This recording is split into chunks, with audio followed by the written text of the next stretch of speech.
అందరికీ నమస్కారం.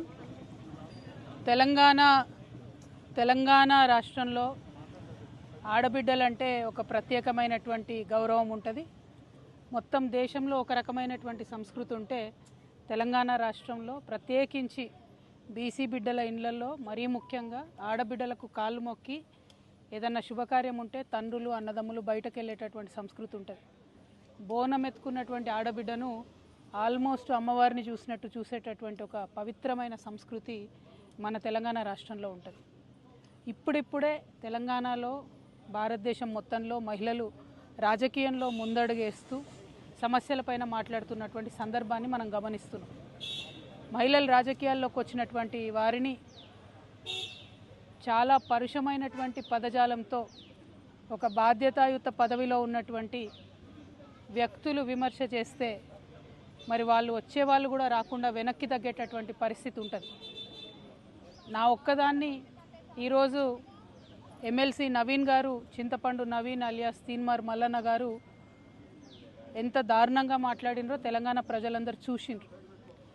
అసలు మేము ఆడబిడ్డలు అట్లాంటి మాటలు కనీసం మా నోటితో కూడా ఉచ్చరించేటటువంటి పరిస్థితి కూడా ఉండదు. సిగ్గనిపిస్తుంది, నిజంగా బాధ అనిపిస్తుంది. ఎందుకు రావద్దా ఆడపిల్లలు బయటికి రావద్దా? రాజకీయాల్లో ఉండొద్దా? చెయ్యొద్దా రాజకీయం? ఏం మాటలు ఇవి? అంశం మీద మాట్లాడాలనుకుంటే, ఇష్యూ మీద మాట్లాడాలనుకుంటే ఇష్యూ బేస్డ్ మీద మాట్లాడండి. దాదాపు 1.5 year నుండి తెలంగాణ జాగృతి నుండి బీసీ అంశాల్లో మేము అగ్రభాగాన నిలబడి పోరాటం చేస్తున్నాం. నేను ఏ ఒక్కనాడు కూడా తీన్మార్ మల్లన్న గారిని ఒక్క మాట కూడా అనలేదు. నేను అసలు ఆయన నన్ను ఎందుకన్నాడో కూడా నాకు తెలియదు. నన్ను అనాల్సిన సందర్భం ఏందో కూడా నాకు తెలియదు. సరే, ఆయనకి ఏం కోపం ఉందో లేకపోతే ఎవరన్నా ప్రేరేపించిండ్రో ఎందుకన్నారో నాకు తెలియదు. తీన్మార్ మల్లన్న గారిని మాత్రం నేను ఒకటి రిక్వెస్ట్ చేస్తూ ఉన్నా. మీరు బీసీ బిడ్డ కాబట్టి ఏది పడితే అది మాట్లాడితే చెల్లిపోతుందంటే కరెక్ట్ కాదు. గుర్తుపెట్టుకోండి మల్లన్న గారు, తెలంగాణ ప్రజలు ఎక్కువ కాలం పరుష పదజాలాన్ని సహించరు. మీరు ఎటు పడితే అటు మాట్లాడితే చూసుకుంటే ఎవరు ఊరుకోరు. మీరు మాట్లాడిన దానికి డెఫినెట్గా ఆవేశం వచ్చి మా కార్యకర్తలు, మా నాయకులు ప్రజాస్వామ్యబద్ధంగా ప్రొటెస్ట్ చేయడానికి వచ్చారు. అయితే మీరు కాల్పులు జరుపుతారా? సామాన్య ప్రజల మీద కాల్పులు జరిపేంత అంత క్రూరత్వం ఎందుకు? ఏంది ఇది? ఏం వైఖరి ఇది? ఏం వైపరీత్యం ఇది? ఎందుకోసం చేస్తున్నారు ఇట్లా మీరు?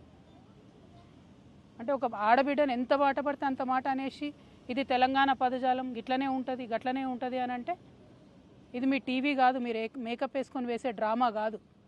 ఇది రాజకీయము, ఇది ప్రజాస్వామ్యము. ఇందులో అనేక మంది ప్రజల యొక్క జీవితాలు ముడిపడి ఉన్నాయి. అరే, తెలంగాణ జాగృతి ఎన్నో కార్యక్రమాలు చేసింది. అందులో బీసీ ఉద్యమం ఒక భాగం మాత్రమే. ఇంకా చాలా కార్యక్రమాలు చేస్తాం, ఇంకా బలంగా పోరాటం చేస్తాం. ఎందుకోసం మీకు ఇంత దుగ్ధ? ఎందుకోసం? ఒక ఆడబిడ్డ రోడ్డు మీద నిలబడి ప్రశ్నిస్తే తట్టుకోలేకపోతున్నారా? నాలాంటి వాళ్ళను కోట్లాది మందిని తయారు చేస్తా ఏమనుకుంటున్నారో మీరు? మేము అనుకుంటే, ఆడబిడ్డలు అనుకుంటే కనీసం ఇంట్లోకి వెళ్ళి బయటకు వెళ్ళలేరు. మీరు ఆలోచన చేసుకోవాలి. మల్లన్న గారు, ఎవరి కోసం మాట్లాడుతున్నారు మీరు? నేను ఇవాళ రాష్ట్ర ముఖ్యమంత్రి గారిని కూడా అడుగుతున్నా. ఈ మల్లన్న గారు నిన్న మధ్యాహ్నం ఈ టైంకి ఈ మాట మాట్లాడితే ఇంతవరకు నేను ముఖ్యమంత్రి గారికి ఒక సహచర ఎమ్మెల్సీని ఇంతవరకు కనీసం ముఖ్యమంత్రి గారు మాట్లాడలే. ఆ రోజు వారి కుటుంబ సభ్యుల మీద మాట్లాడితే 2 ఆడపిల్లల్ని, యూట్యూబర్స్ని, జూనియర్ జర్నలిస్టులని పట్టుకపోయి మీరు జైల్లో పెడతారా? ముఖ్యమంత్రి గారు, నేను మిమ్మల్ని డిమాండ్ చేస్తూ ఉన్నా, మీరు తక్షణమే మల్లన్న గారిని అరెస్ట్ చేయకపోతే మల్లన్న గారితో ఈ మాటలు మాట్లాడించింది మీరే అని కూడా తెలంగాణ ఆడబిడ్డలు అందరూ అనుకునేటటువంటి పరిస్థితి వస్తుంది. మీ కుటుంబానికి ఒక న్యాయం, తెలంగాణ ఆడబిడ్డలందరికీ ఇంకో న్యాయం ఉంటుందా? ఎంత ఆవేదనగా మాట్లాడినారు ఆ రోజు అసెంబ్లీలో ముఖ్యమంత్రి గారు. మా ఆడబిడ్డలు అంటారా, మా కుటుంబాన్ని.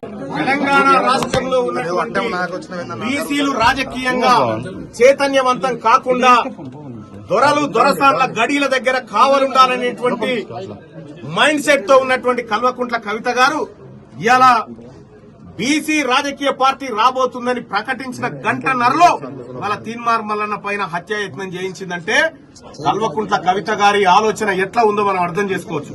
కల్వకుంట్ల కవిత గారు ఈ సందర్భంగా చెప్తా ఉన్నా, మీరు తెలంగాణ రాష్ట్రంలో గట్టిగా 1,00,000 మంది లేరు, మేం తెలంగాణ రాష్ట్రంలో బీసీలం 2.5 కోట్ల మంది ఉన్నాం.